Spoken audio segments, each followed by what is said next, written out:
Hi, I'm Lark. My father is a billionaire, a man whose wealth and influence could move mountains, but whose love or acknowledgement couldn't even cross a room. He erased me not with the cruelty of words, but with the quiet, suffocating absence of recognition. Silence became my inheritance. When I turned 18, desperate for a shred of acknowledgement, I wrote him a letter. I asked for nothing more than recognition, just one line, one small gesture to confirm that I existed in his world. The response was precise, icy, and utterly final. His lawyer sent back a single line. Mr. Allerton does not acknowledge any paternity in this matter. Years later, I found myself standing in a courtroom across from him, representing families displaced by the empire he built. He didn't recognize my face, didn't hesitate, didn't flinch. But what happens when the daughter he tried to erase becomes the one to expose everything? Would you fight for your name if no one ever uttered it aloud? What if the only family who claimed you wasn't bound by blood at all? Let me tell you what happened next. The box I found was older than me. I recognized it instantly, not because of the label "not yet," but because of the way the cardboard bent under my touch when I pulled it from the back of my mother's closet like it had been waiting patiently to be discovered again. Not by her, she had been gone for 3 weeks. The apartment still smelled faintly of vanilla candles, the kind she always burned too long, leaving a sweet, lingering scent of both comfort and sorrow. I hadn't had the heart to throw them away yet. I sat cross-legged on the bedroom carpet, fingers cold heart heavy. I had already sifted through her bills, the worn kitchenware, the half-read novels she adored but never finished. Yet this box was different. Her sharp, precise handwriting on the lid read, "Private for Lark." Inside, layers of tissue paper unfolded to reveal old photographs, brittle notes, receipts from places she loved but rarely visited. And at the very bottom, a thick, legal-sized envelope folded once, carrying a weight that hinted at its contents long before I saw them. It was my birth certificate. I knew instantly by the edges and the faint stiffness of the paper. But the moment I opened it, a pit opened in my stomach. Where it should have said, "Father," there was nothing. Or rather, there was a jagged tear, deliberate, precise, slicing across the bottom corner like someone had taken a knife to erase what should have been my claim to him. His name was gone. I stared at the empty space for longer than I intended. "So this is how you made sure I'd never exist." I whispered aloud, though the room didn't need to hear it. It already knew. I didn't cry. I didn't scream. I didn't even blink for what felt like an eternity. Pain of this sort doesn't announce itself. It burrows under your skin, seeps into your bones. A quiet, unyielding ache, like an old bruise you didn't realize was still healing. I laid the paper down gently and rose to my feet. My knees protested after being folded for so long. Sunlight spilled through the blinds, carving stripes across the wooden dresser my mother had owned since I was 6. And then, unbidden, the memory came rushing back. I was there again, back in the law office with her. She must have been barely 20, then young, tense, a tremor in her voice whenever she had to beg for justice from those who didn't deserve it. She sat across from a man in a gray suit, polished and smug, the kind of man who wore his watch like a weapon. "I'm not asking for anything else," she said, voice steady despite the fear twisting her stomach. "I just don't want her erased." The man didn't even glance up. He slid a check across the table. "Mr. Allerton has been generous. The name stays off. You both disappear." Nomi flinched, not at the words themselves, but at the unbearable reality they carried. The words had landed like stones, heavy and deliberate, spoken as if she were a transaction, as if I were a liability she needed to get rid of. She rose slowly, hands instinctively pressing against her stomach, and in that movement, I saw myself small, unwanted, expendable. That was me in her world, a child costly enough to be silenced, yet dispensable enough to be bought off. The realization made my chest tighten. Expensive enough to warrant a check, but not love. Important enough to leave a paper trail, but not a memory. Back in the present, I sank into her chair at the desk. The subtle indent where her frame had pressed into the leather was still there, a gentle impression, a quiet ghost of her presence. The chair was small, curved always a little too rigid for comfort, yet familiar in a way nothing else was anymore. I bent over and unlocked the bottom drawer. I wasn't even sure what I was searching for. My hands moved almost on autopilot, driven by muscle memory, as though grief had demanded an outlet, a task, a place to land. Inside, there were old files, stacks of envelopes, and then the voicemail. Her last one. I had saved it in 3 different places, almost obsessively. Without thinking, I pressed play. Lark, her voice began soft, steady, full of the quiet authority that had always carried through her fragility. If you ever find that certificate, just remember his absence is not your fault. I didn't cry. Not then. I listened again. And again. By the 5th replay, the path forward became undeniable. I rose, walked into the living room, and grabbed the phone, not to call anyone, not yet. I needed confirmation, a tangible mark in the world that could prove she had existed, that I had existed. Her death certificate was already filed. Her name, at least, had never been erased. But mine had always come with an asterisk, a silent caveat, written in someone else's shame. Later that evening, after I had scrubbed the dishes and switched off the lights, I curled onto the couch with a lukewarm cup of tea and dialed Frances. She picked up on the 3rd ring as though she had been waiting, and without the usual formalities, asked, "You okay? I found it."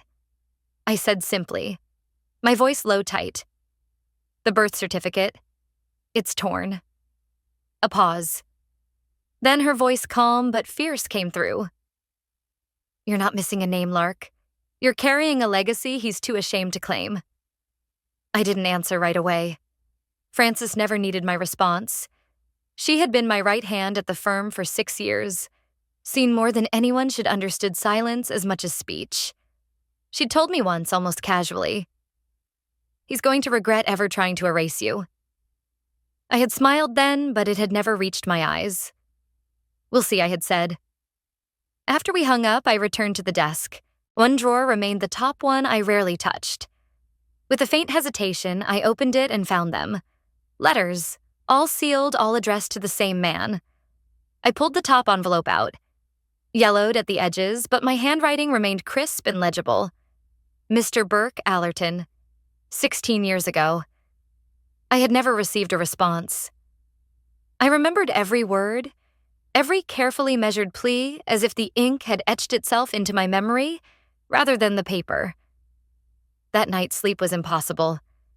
The envelope stayed on the desk untouched after I had pulled it out. I didn't open it again. I didn't need to. I knew every line by heart. By sunrise, the apartment was still save for the hum of the refrigerator and the slow crawl of the garbage truck down the street. I sat in the kitchen with a mug of black coffee waiting for anything to change. Nothing did. Later, after a shower and a tight braid in my hair, I carried the envelope to the office. Frances was already there, typing with one hand, sipping from a mason jar with the other. Before I could say a word, she grinned faintly. "Don't judge me," she said.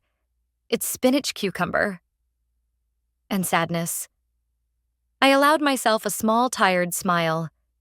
She understood without asking, without needing to.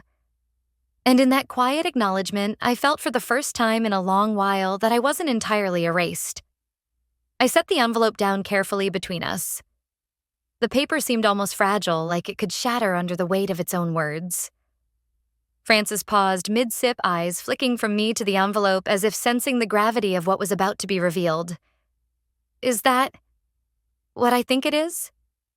She asked, her voice quiet, almost hesitant. I simply nodded, letting the silence stretch for a heartbeat. She reached out and slid the letter from the envelope with deliberate caution, as though it might slice through her fingers like broken glass. And then, without a word of permission, she began to read aloud. "Mr. Allerton does not acknowledge any paternity in this matter. Please cease all further communication." She blinked once, twice, then let out a small, incredulous laugh, sharp and incredulous in its tone. "Well, she said that's ice cold even for rich white nonsense." I didn't laugh. I couldn't. That was the final time I asked to be claimed. Not verbally, not in writing, not ever. Frances folded the letter with meticulous care, sliding it back into the envelope like it was made of delicate crystal, and set it aside. I was 18. Graduated high school early with my first dorm room that didn't smell of cigarette smoke and mildew, a space I could call my own. First heartbreak. Not yet. That would come later. Frances noticed the pause in my expression, but never pressed. She never did. Later that evening, I found myself pacing my living room floor, tracing circles around a memory that still had teeth Colt Mercer. Back then, he had been the kind of man who opened doors without condescension, whose smile could make a room pause mid-lecture. He wore fitted suits before I could even afford dry cleaning, and yet somehow he chose me. We met at a campus event. I had been speaking about access to justice for low-income families, my words fueled by anger, hope, and frustration all at once. He asked thoughtful, incisive questions during the Q&A and waited for me after the session ended just long enough for a conversation that felt impossibly natural. We dated for 11 months, the kind of almost year that tricks you into believing in forever. Then came the dinner. His mother, Ela Mercer, invited us to her house on Lake Sinclair. It was breathtaking glass walls that reflected the sun furniture imported and fragile-looking, almost too delicate to sit on. I wore my best thrifted dress, the one I only reserved for nights when hope needed to be worn like armor. I believed in possibility. The evening started politely enough conversations about university's travel property investments. But halfway through the meal, she turned toward me with a smile that didn't reach her eyes. Sharp, calculating. "So who exactly do you belong to?" "Lark." Her words struck harder than they should have. Maybe because I had rehearsed countless answers in the mirror since I was 12, and none of them ever sounded right. "I'm not sure what you mean," I said, calm slicing into my chicken as though that action alone could protect me. She waved her wine glass in a lazy arc. "Your family. Your people. We Mercers go back 5 generations here. Colt's father owns 3 properties downtown. What about your background?" I glanced at Colt, silently hoping he would intervene. He didn't. I swallowed and said I was raised by my mother. She worked in healthcare. We lived in Midtown. "Oh, just you two." She said, the smile returning, but still sharp at the edges. "Well, we all have our stories, don't we?" 2 days later, Colt met me at the campus cafe. I was nursing an espresso, trying to convince myself that this was casual. I've been thinking he started not meeting my eyes. "Uh-oh," I said, already sensing the storm. That's never a good start. He exhaled, running a hand through his hair. "You're incredible, smart-driven, but I'm under a lot of pressure right now." "Pressure?" I asked, the word tasting bitter. He nodded, his gaze finally meeting mine. "Pressure, my future. My family, the circles I move in. Everything I'm expected to protect and maintain. And I don't know if I can do that and be with you." The weight of his words hit me harder than any letter, any denial, any erasure ever had. "You don't fit." I didn't argue. I didn't plead. I just looked him square in the eye and said, "Then go." And he did. That night, I packed away the scarf he had given me for Christmas, neatly folded in its little box, and I didn't think about him again, not for years. Until last week. His wedding photo with Marin Allerton appeared in the society column. There she was, the half-sister I had never been allowed to claim. Different mother, same bloodline. Her father's name printed in bold, etched into a legacy I had been denied. I stared at the photo longer than I probably should have. Some people get inheritance, some get silence. Some inherit wealth, others inherit absence. Back in the present, I placed the old crumpled letter into a fireproof folder labeled Records. Not for vengeance, not for proof. For memory. Because when people stay gone long enough, you stop imagining they'll return. You stop reserving a space for them in conversations and dreams and plans. You stop waiting. You build your own damn house, brick by brick, frame by frame foundation laid by no one but yourself. Mine didn't need the cowardice of a man too afraid to claim even his own name. I didn't want revenge. Not yet. I just wanted a place to stand, a place where I belonged.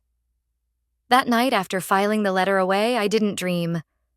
Or if I did, nothing remained by morning. I woke around 6, made coffee the way I always did. Black, no sugar, no cream, just as my mother drank it. The streets outside were draped in that early gray, the world holding its breath, half-formed and waiting. I sat by the window, the file of my newest case balanced on my knees. A 7-year-old girl in foster care pulled from a house unfit for children. The intake photo stared back at me, her eyes too large for her small face, watching everything, saying nothing. I traced a finger over the top of the file and whispered as if the walls could hear. They don't know how loud silence can be, but we do. That thought stayed with me as I got dressed and drove to the office. Traffic was light. The city was still shaking off the weekend. Frances had left a note on my desk, client at 10. Don't forget to eat something that isn't made of caffeine. I smiled at her familiar concern and ignored it. At 10, the client walked through the door and I drifted back into the place where silence had once been my constant companion.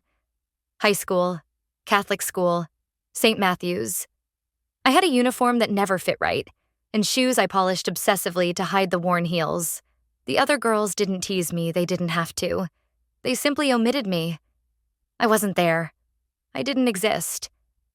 At assemblies, when honors were read aloud, my name was often skipped. Once a teacher caught herself. Oh, that must have been a misprint. Another time backstage, a certificate pressed into my hands in a whisper. I didn't want to confuse the board. Confuse them with what, someone like me? Someone without a last name, heavy enough to matter, deserving of recognition. One afternoon during junior year, I overheard Mrs. Connolly, the front office assistant, speaking on the phone. She's a sweet girl, smart, but no dad listed. School functions, it's just her and her mom. A footnote. Invisible. That night I told my mother I didn't want to attend the spring recognition dinner. She didn't argue. She simply looked exhausted, like she had stopped fighting a decade ago. Folding laundry on the couch, she said softly, "Honey, sometimes we shine brightest when no one's clapping." I didn't believe her then. I do now. Years later at my law school commencement, I watched classmates wave to families filling the stands, parents, siblings, grandparents with air horns and homemade signs. I had an empty seat beside me. Instead, I held a copy of my mother's voicemail saved carefully on my phone. Her voice, steady and loving, filled the space, and I realized I had finally built a place for myself in a world that had tried to erase me. I didn't play it. Not yet. But I held on to the idea of it. The sound of her voice, the cadence, the certainty behind it. That was enough. Some things don't need to be heard aloud to guide you. Memory and intention can be just as powerful. When the dean finally called my name, I stepped onto that stage with steady feet. Each one measured deliberate claiming space that had once been denied to me. No one clapped just for me. No familiar faces in the crowd. No voices shouting encouragement, but I heard her anyway. You keep going, baby, even if it's just you in the room. That voice carried me across the floor, across the years of absence and neglect, and into a future I had chosen for myself. Now in the present, I find myself back in a courtroom. Only this time, I am not the girl sitting alone in the back, fidgeting, shrinking. This time, I am the one standing files in hand, voice steady, commanding the attention of the room. My client is a 10-year-old boy denied the right to inherit from his father. The man claims the boy isn't his. No DNA test, no acknowledgement, but the boy bears every unmistakable mark of his father. The same eyes, the same hesitant walk, the tilt of his head when he's confused, questioning the world. The opposing attorney argues with smug precision, the kind that hides arrogance beneath a polished suit. There is no legal record of paternity, he insists. Without documentation, the claim is speculative. I rise calm but unwavering. Your Honor, I say absence of paperwork does not mean absence of truth. Some truths exist outside notarized lines beyond signatures and stamps. Some truths are written on the body and the soul and in the heart of those left behind. The judge listens silent, measured, and then nods. The case moves forward. After court, I return to the office. My shoes pinch my feet, but my heart carries an unfamiliar calm. Frances is waiting a stack of folders in her arms. New intake dropped while you were gone.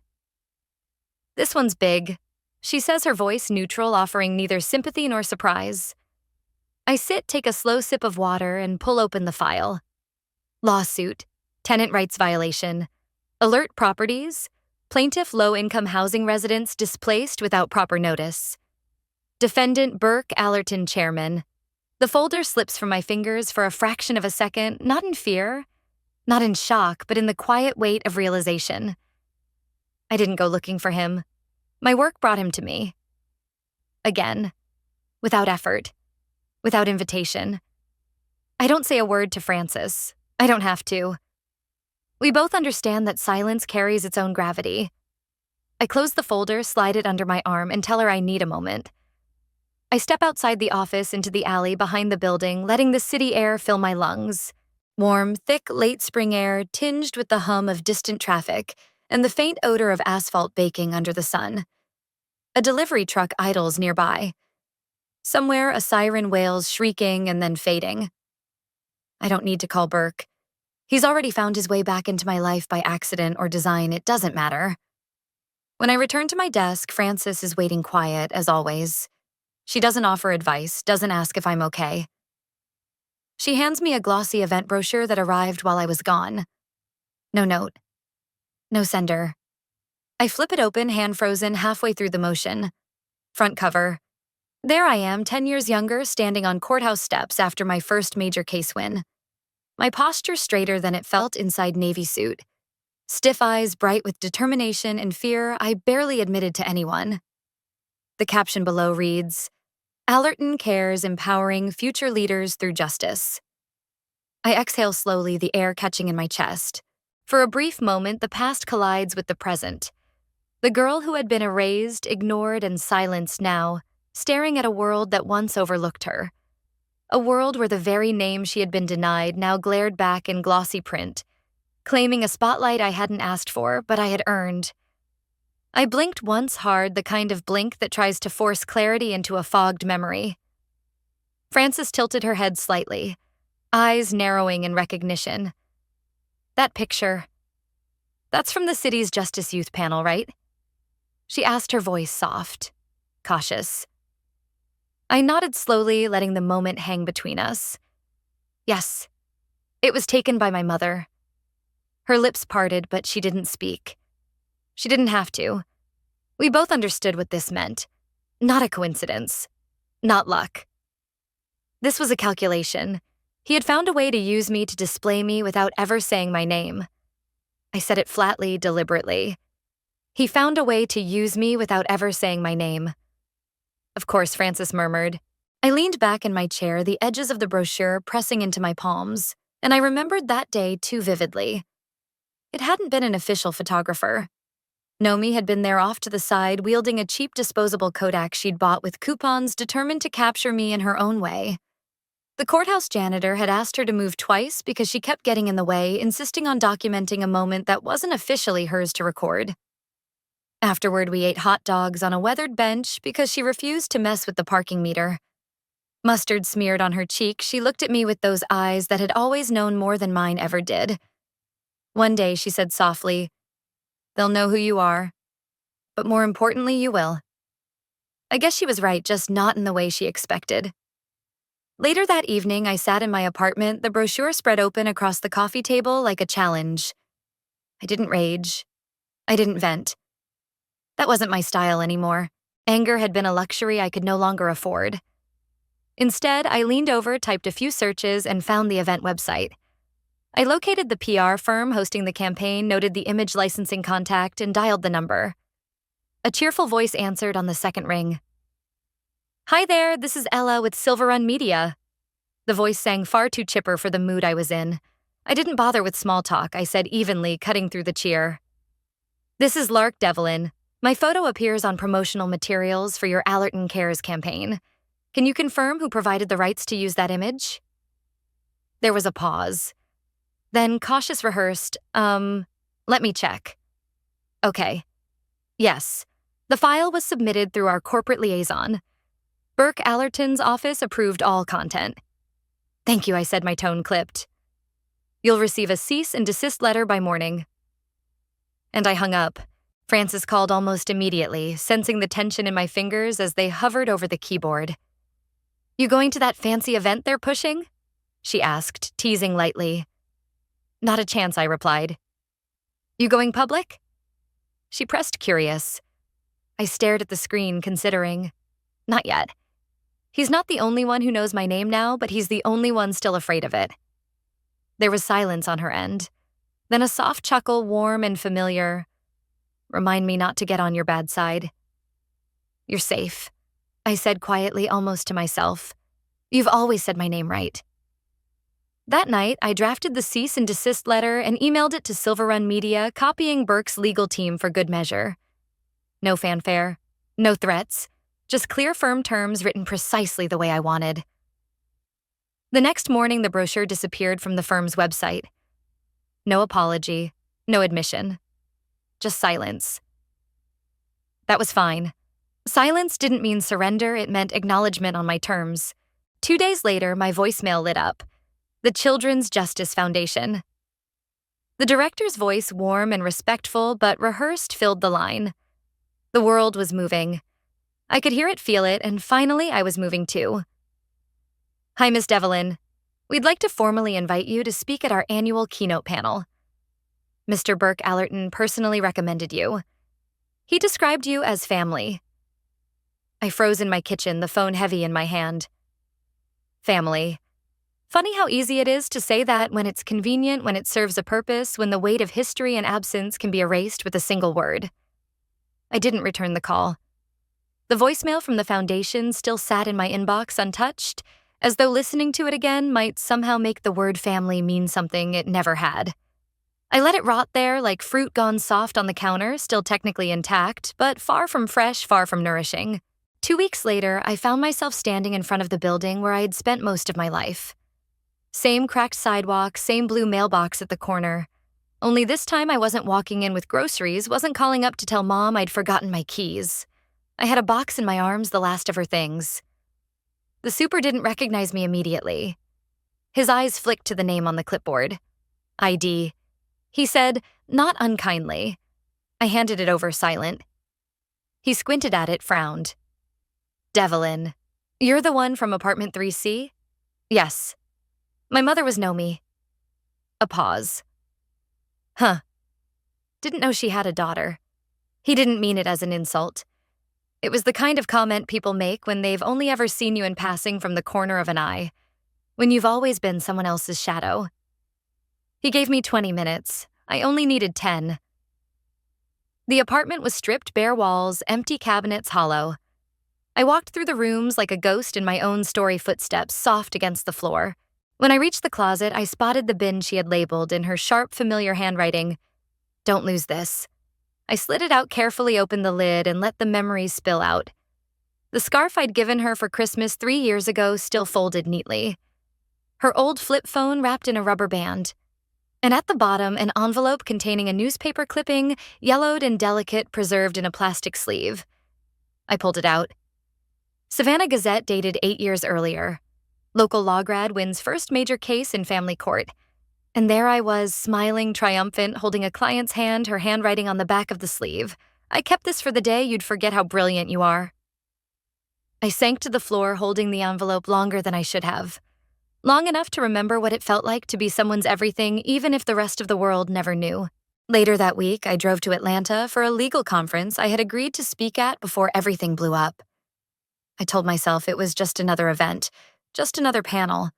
But part of me knew. Burke would be there.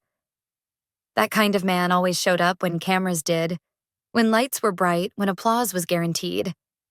The ballroom was all glass and chandeliers, too cold, too expensive, too proud of itself. I didn't smile for the photographers.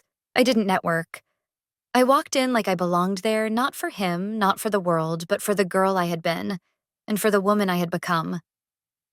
Every step echoed quietly, carrying the memory of absence and the weight of presence. And in that moment, I realized the only recognition I ever needed was my own. I finished my session on youth advocacy, took a few pointed questions, and stepped down from the stage. The adrenaline was still humming faintly through my veins, but I felt the familiar pull of retreat, the instinct to dissolve into the background once the work was done.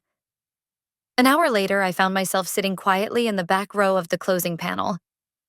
The moderator, reading from a script, suddenly paused and looked out over the audience, scanning faces as if seeking a particular truth. There are attorneys who win cases, he said, slowly letting the words sink in. And then there are attorneys who change the way systems function. One of those people is in this room. I shifted in my seat, shrinking instinctively uncomfortable with the tension I hadn't asked for. The moderator continued, voice warm, deliberate. She doesn't wear her success loudly, but her impact is loud enough for the rest of us. Miss Lark Devlin. Thank you for reminding us why we do this work. Applause rippled through the room, not overwhelming, not staged, but sincere. I caught it from the corner of my eye, a sound, measured, steady reel. And then near the exit, I saw a figure I'd long learned to anticipate. Burke. Standing still, arms folded, not clapping face, unreadable. Watching, always watching, like someone who thinks storms can be outrun but has forgotten that storms don't ask permission. Afterward, Frances caught up with me near the elevators. She tilted her head, smirk, tugging at her lips. That's what it feels like, huh? To be recognized without begging for it. I glanced at her, tired but steady. Only took 30 years. And one eviction notice, I muttered. She winced. You're not letting that go anytime soon, are you? She asked. Would I? I whispered back. We rode down in silence, the quiet between us full of everything words didn't need to capture. Back at the hotel room that night, I kicked off my heels and flopped onto the bed, not bothering to change out of my suit. My phone buzzed on the nightstand, a single email blinking into life. Subject line: invitation to discuss Legacy Planning Center. From assistant to Burke Allerton. I stared at it, thumb hovering. I didn't open it. Not yet. I exhaled slowly through my nose, whispering to the quiet room. Now he wants to talk. 2 full days passed before I touched that email. I didn't delete it. I didn't respond. It hung there in my inbox, a cloud undecided whether to rain or dissipate. Eventually, I archived it. Not out of fear, but because I already knew what it wanted: control wrapped in the language of reconciliation, a script written long before I ever agreed to play along. 3 days later, I was scheduled to speak on a legal panel at a charity real estate forum in Atlanta. I had agreed months earlier, before Burke's shadow started appearing in my path, uninvited and unwelcome. The irony was bitterly sweet.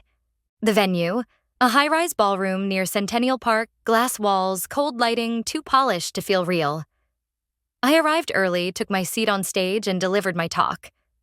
Nothing flashy, just facts. Case law policy reform, measured and precise, the kind of work that mattered far more than applause or visibility.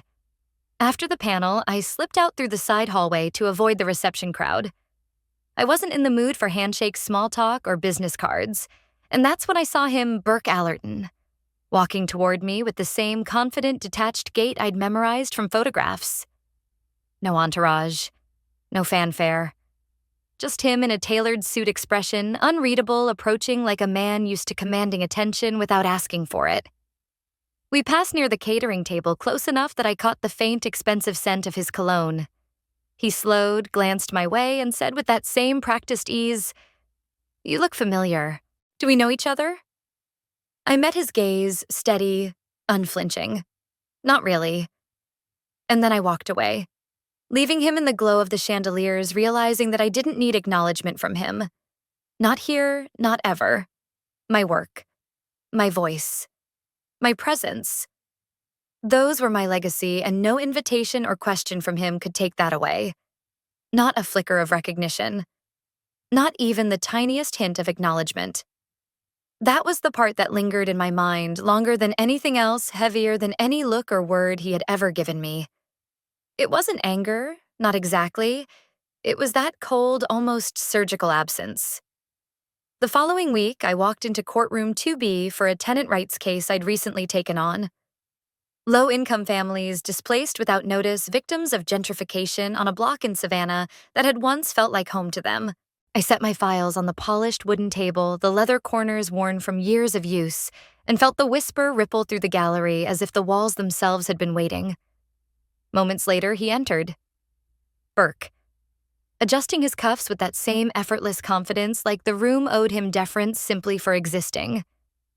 His gaze drifted casually around the courtroom, cataloging the familiar scene until it landed on the name printed on the legal file in front of me. Devlin and Associates Attorney Lark Devlin. His posture shifted almost imperceptibly, and I knew he had read it. Devlin, he said under his breath, not loud enough for the judge, just for me. I didn't flinch. I looked him squarely in the eye. Yes, Mr. Allerton. We've met. He blinked and that was it. No words followed. The proceedings began. My clients sat behind me, their faces lined with worry, fatigue, and quiet anger. Some held photos of children. Others clutched nothing but the weight of displacement and loss. I presented our evidence methodically, fact by fact, date by date, letting the story of their lives unfold with careful precision.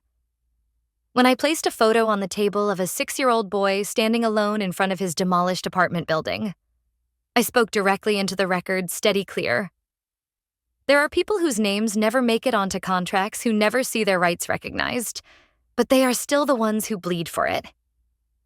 The judge nodded and the room fell still. Burke did not object. He did not need to. His silence was louder than any argument he could have made. It filled the space between us, carried the weight of years, unspoken, of privilege unchecked.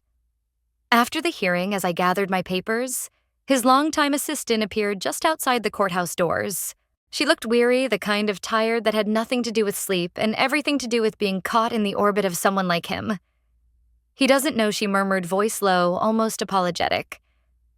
If he had, I cut her off gently but firmly. He did. He just hoped I'd never show up with a microphone.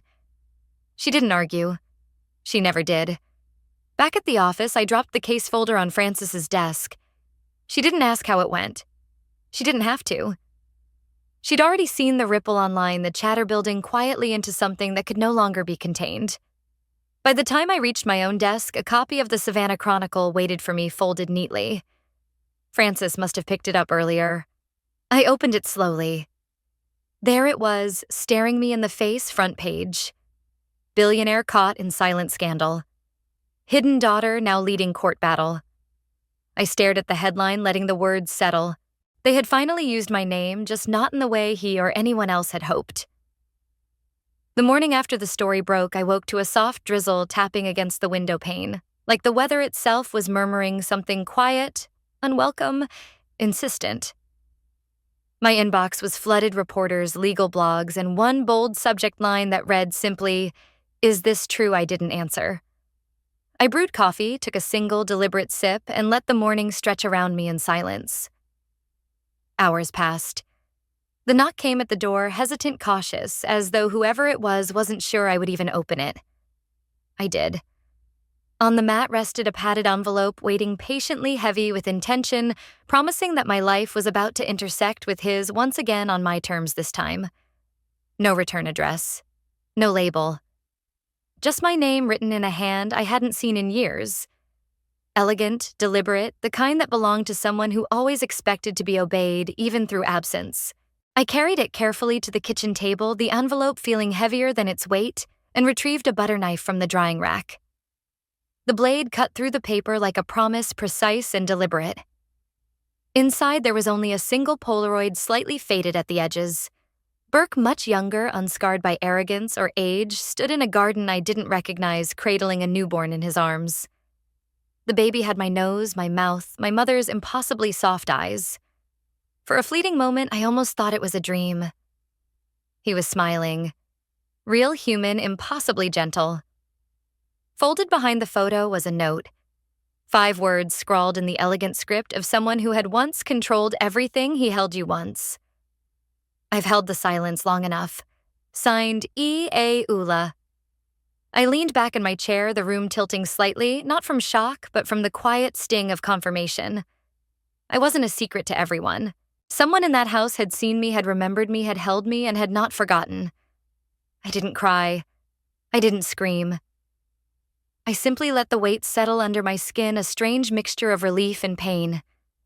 I carried the photo into my bedroom and placed it carefully beside the torn birth certificate tucked into my keepsake drawer. One piece had been stolen from me, the other had been hidden for decades. Together, they told a story that was mine, no longer incomplete, no longer erased. Frances arrived not long after, pushing the door open with the kind of certainty that suggested she already knew I wouldn't be okay. "You've seen it?" she asked. I nodded, passing the photo to her. She held it for a long moment, lips, slightly parted, eyes tracing the edges of the image as if trying to read beyond the paper. Then she whispered, "This changes everything." No, I said quietly, firmly. It confirms everything. We didn't speak again for a while. She helped me organize files, filled my water glass, and left me to the part of the day that required no audience, no witness, no permission to feel. That evening, I sat at my desk reviewing old client records for a juvenile appeal. The soft hum of the city outside filtered through the blinds, but my focus was elsewhere on the papers in front of me, on the lives documented in ink and time. I flipped through documents, case notes, transcripts pausing when a name caught my eye. Theo Allerton. I froze. Not because I hadn't seen last names before, but because something about this one twisted my stomach into knots, a subtle recognition that demanded attention. I pulled the case summary: cyberbullying, reckless behavior, a teenager showing up to his hearing alone. Except not entirely alone. Flashback 1 year earlier. They had entered the courtroom in a suit 2 sizes too big, nervous shoulders hunched like they carried the weight of expectations that weren't theirs. Their file read like so many others, privileged, ignored, carefully curated to hide absence. He hadn't spoken much, but when he did, his words had sharp edges, learned early that kindness was a currency that didn't work in his world. I remembered defending him, remembering the way he muttered that he couldn't even bother to show up. At the time, I thought he meant an absent father. He did. But I didn't realize then whose father. Now the pieces clicked together, each fragment folding neatly into the next, forming a picture I hadn't been ready to see. Burke had come to that courtroom for 10 minutes, maybe 20, just enough. And suddenly, every silence, every absence, every erased name I had carried for decades made sense. Not forgiven, not excused, but understood. And for the first time, I felt the stirrings of a plan, not vengeance, not yet, but reclamation. He hadn't said a word. Didn't even look at me. I whispered into the empty office, the sound of my own voice bouncing back like a question I already knew the answer to. I defended his son. I murmured the words, tasting bitter on my tongue, the one he raised, and he still didn't see me. I sat there, jaw tight, hands curled into fists until the overhead light began to flicker, each stutter of electricity echoing the pulse of years I had carried in silence. I shut it off, letting dusk settle over the office like a protective blanket, dimming the world outside and inside alike. From the drawer, I pulled out 3 items one by one: the Polaroid of Burke holding me as an infant, the torn birth certificate that had been hidden from me, and the Theo Allerton case file. I laid them carefully side by side on my desk like evidence in a trial I wasn't about to lose. Each one was a piece of my story, a proof of existence that no one, not him, not the world, could deny. Then I reached for the folder marked Pending Strategy Public Inquiry. Frances returned just as I began drafting the summary statement, her presence quiet but knowing. "You're ready?" she asked. Voice low, steady. "No," I admitted, finally allowing the truth to slip out. "But I'm done being erased." She nodded once, an almost imperceptible gesture, and left me alone again. I leaned over the desk, scanning the documents again. Photo, legal records, case testimony, letting each detail burn itself into my memory. Then I opened a secure media leak portal on my computer, the kind trusted by whistleblowers and civil rights watchdogs. One by one, I attached the files, the photo, the birth certificate, the court records. I typed a subject line: simple, precise, legacy built on omission. No signature, no flourish, no personal acknowledgement. Just truth. I hit send. The screen blinked once. File received. Verification in process. I exhaled slowly, letting the weight of decades shift slightly off my shoulders. The truth didn't need my name. It just needed to be seen. 2 mornings later, the response came not from the press, not from the court, not from any of the channels I expected, but from him. Burke's assistant delivered a letter by courier, the kind of stately, deliberate delivery meant to impress, intimidate, or both. The envelope was heavy cream-colored, embossed with a family crest pressed into the flap as though it were a proclamation. "We are Allerton. We endure." Inside, a handwritten note from Burke himself. A dinner invitation. He wanted to speak face-to-face, not at his office, not in a courthouse, but at his estate. I stared at the slanted, controlled handwriting, the loops and lines unmistakably his, just like the man himself. Precise, calculated, confident in his own gravity. It was a Tuesday when I drove down the gravel path leading to the Allerton property. The estate loomed ahead, something between a mansion and a museum. All columns, sculpted gardens, and history curated instead of remembered. Each hedge and column seemed to whisper stories I had no place in, yet had no choice but to confront. The butler, yes, an actual butler, ushered me inside each step, echoing in the vast marble hallway. The air smelled faintly of old wood polish and secrets, and I knew the study ahead would be the place where history collided with truth. I braced myself. The study was everything I expected from the stories I'd heard as a child and nothing I had imagined. Floor-to-ceiling bookshelves lined the walls, mahogany polished to a high sheen, reflected the late afternoon light, and a fireplace unused in mid-September stood like a silent witness to generations of decisions made behind closed doors. The air smelled faintly of cedar and leather, the weight of legacy pressing down like the shadows from the tall windows. Burke entered 5 minutes later, charcoal suit perfectly cut as if it had been stitched directly onto his bones. His smile was faint, fragile, like a muscle that hadn't been exercised in years. It didn't reach his eyes. "Lark," he said. And the word sounded foreign on his tongue as though he were tasting it for the first time. "Thank you for coming." "I didn't sit," I said, gesturing to the 2 armchairs positioned for a conversation I hadn't agreed to sit for. He ignored my statement, continuing smoothly rehearsed in every syllable. "I think it's time we put things behind us," he said. "I want to make things right. I've added a clause in my estate. You'll be recognized legally." He slid a folder toward me across the desk. Neat, signed, notarized, official. I placed my purse on the side table and calmly pulled out a smaller envelope worn at the edges, almost like it had carried its own history. I laid it on top of his pristine file. "You already had a chance," I said. He tilted his head slightly, feigning curiosity. I opened the envelope, unfolded the letter inside, and began reading aloud with a voice as steady as stone. "Mr. Allerton does not acknowledge any paternity in this matter. Please cease all further communication." My voice didn't shake. I placed the old letter down next to his new proposal and met his eyes, the same eyes that had looked past me for 18 years. "I was 18, I said slowly. "I asked you for nothing except to acknowledge that I existed. And this," I pointed to the typed rejection, "was your answer." He didn't respond.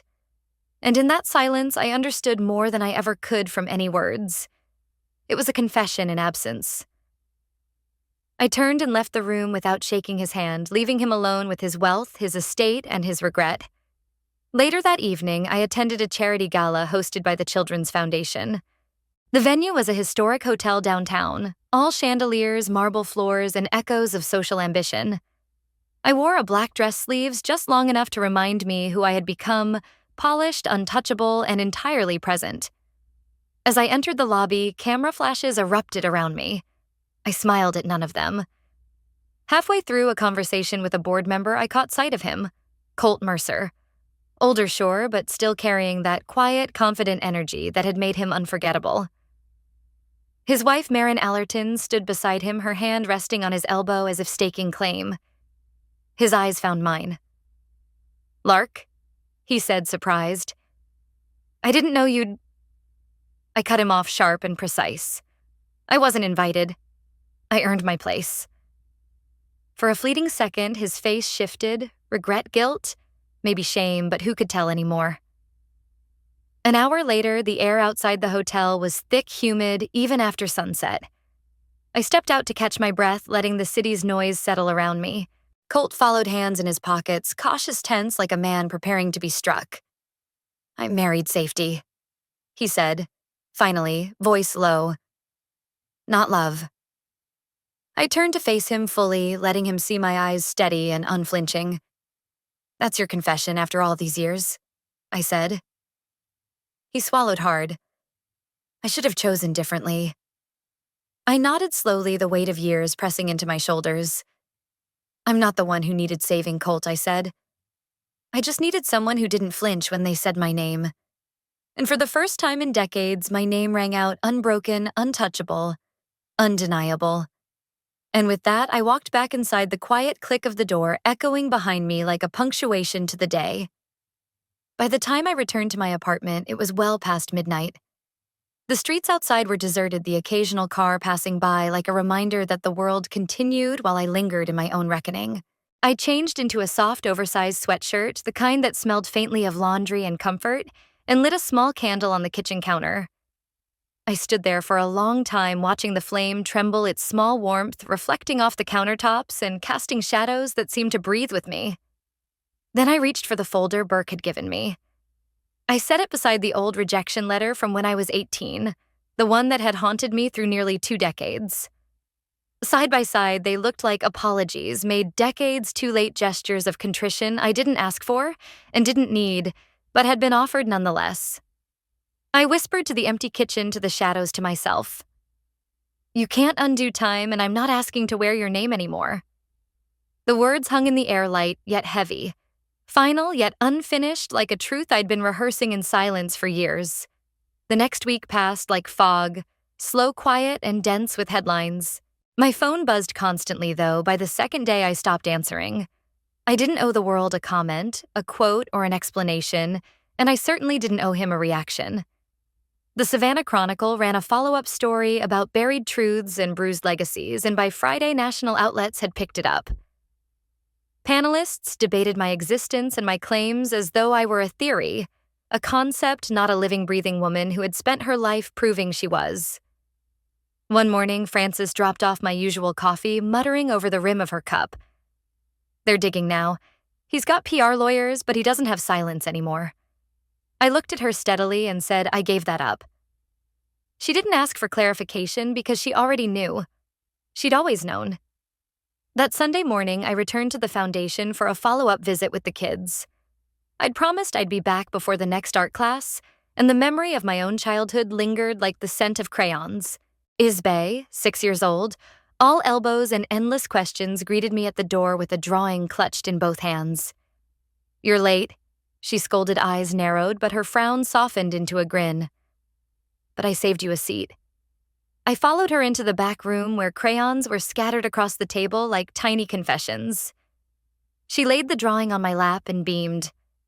The picture showed the two of us under a tree with crooked branches, a heart hovering above, and at the bottom, written in block crayon letters, me and Mom. My throat caught. I didn't correct her. I bent down, forcing my voice steady, and asked, Is that me, yeah? She said without hesitation, her small face glowing. You're my mom. You help me. Moms do that, right? I opened my mouth, intending to reply, but no words came. Instead, I pulled her close, pressing her into me, letting the warmth of her trust and belief settle into my bones. She ran off afterward, proudly showing her drawing to the class assistant, leaving me at the back table alone with the echo of that simple, profound truth. On the drive home, the evening air was warm enough to crack the windows, carrying with it a memory I hadn't revisited in years. I saw my mother brushing my hair when I was 5, humming low and sweet. You're not the daughter of a man, she had said suddenly, like the words had been lodged in her throat for weeks. You're the daughter of your own becoming. At the time, I thought it poetic, half-formed wisdom wrapped in metaphor. Now I understood. She hadn't spoken out of bitterness. She had been planting a seed. Back at my apartment, I made tea without glancing at the messages that had piled up on my phone. The candle on the counter had burned down to a stub. I lit it again anyway, letting the small flame cast its quiet vigilance across the room. I sat at my desk and pulled out a sheet of thick cream-colored stationery reserved for things that truly mattered. I wrote a letter not to Burke, not to Colt, not to the judge or the newspapers or the foundation, but to myself. I listed it plainly, deliberately. A law career built from grit and stubbornness. A home filled with my choices, not defined by his absence. Children protected, including one who now called me something I never expected to hear. A life no longer defined by who didn't claim me. I paused, looking at the words, letting them soak into me, steady and real. I didn't need permission. I didn't need acknowledgement. I was finally unequivocally my own. At the bottom of the page, I wrote, You did it without him. You did it with grace. The words felt heavy and light all at once, a quiet acknowledgement of battles fought alone and victories earned without approval. I folded the paper carefully, slid it into an envelope, and tucked it into my desk drawer without sealing it. Not because I planned to send it, no. It was for me. A reminder, a testament, a whisper to my own heart that I had finally arrived. That night before slipping under the covers, I wandered over to a drawer near the bookshelf, one I hadn't opened in years. Its contents had gathered dust forgotten, like the life I once thought I might have. Inside was an empty picture frame, the one I'd saved for a family I used to imagine I would someday have. I held it in my hands for what felt like forever, letting the weight of my past settle around me. Then I reached for Isby's drawings, still creased from the tiny, enthusiastic hands that had made it. I slid it gently into the frame and placed it on the mantel. No headlines, no signatures, no papers outlining legal rights or legacy claims, just love. Messy, loud, and real. The kind of love that doesn't wait for permission, doesn't need approval, and refuses to be silenced. Sometimes the family that heals you is the one you choose, the one that chooses you back. For the longest time, I thought I was chasing closure. A name, a chair at a table that was never meant to seat me validation from people who had always refused to see me. But I've learned something else: you don't need an invitation to belong. You don't need permission to exist. Sometimes the people who deny you the loudest are the ones who fear your presence the most. And that fear? It says infinitely more about them than it ever could about you. I've stopped waiting for apologies that will never come. Instead, I've built a life they cannot erase. One act of kindness, one courtroom victory, one child protected at a time. And now on my mantel sits a picture frame with a crayon drawing inside it. A little girl who calls me mom without hesitation. That frame once waited for a family that never showed up. But life, it seems, had other plans. The family I needed, my chosen family, found me when I wasn't looking, in the laughter of a child, in the quiet moments of care, in the proof that love isn't defined by blood or permission. So here's my question to you: who have you been waiting on to acknowledge you? And what might happen if instead of waiting, you started building, started living fully, fiercely, unapologetically? Sometimes the life that was meant for you isn't handed to you, it's the one you carve out with your own hands. If this story stirred something in you, if it reminded you that belonging isn't given but made, let me know in the comments. Tell me about the people, moments, or choices that became your chosen family. Because sometimes the bravest act isn't demanding recognition, it's claiming your own place and refusing to leave it. Drop a 1 in the comments if this story resonated with you, or let me know where you're watching from. I'd love to hear what part of the country or even the world you call home. And if this story didn't quite connect with you, that's okay too. Share why. What would have made it feel more real, more alive, more like it touched your heart? If you want to hear more stories like this, stories about real people, the tough choices they make, and the quiet strength that carries them forward, go ahead and hit that subscribe button. Let's keep walking through these stories together, one moment at a time. Thank you for being here. You matter. Name or no name, you matter.